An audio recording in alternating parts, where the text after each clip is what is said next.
With cameras mounted on a police cruiser, what we're looking at is a license plate directly across the street, 131-9161. Cops in San Leandro, California can capture and record license plates as they drive down any street. An efficient method to catch car thieves or pull over vehicles that show up in a criminal database. With technology and with smart, good policing, it allows us to keep our public safe. But when a local activist petitioned the police department and got a hold of the records on his car, he says he was stunned by what he saw. Did you think it was a case of Big Brother's gone too far?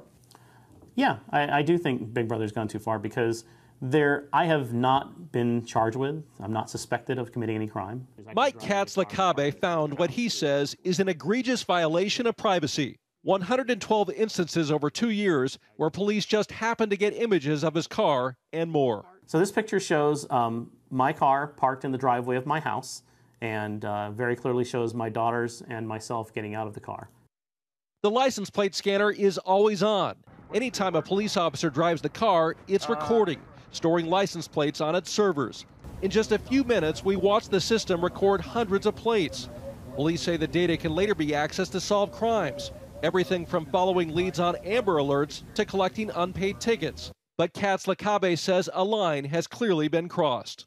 Innocent people should not have their records being stored by law enforcement. Law enforcement, though, has wholeheartedly embraced this technology. More than a third of large police agencies are using automated plate readers, according to a 2010 study by George Mason University. There are 3 cameras on the roof, one on the left, one on the right, and one on the side.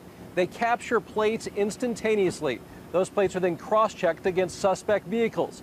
So if a car comes across as being stolen, the officer will be instantly alerted.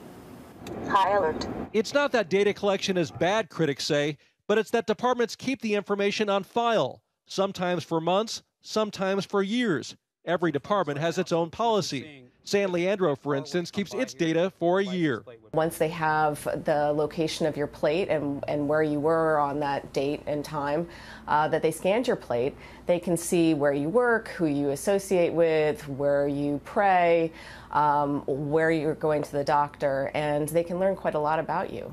In order to have a discussion about something like this, people have to know what's happening.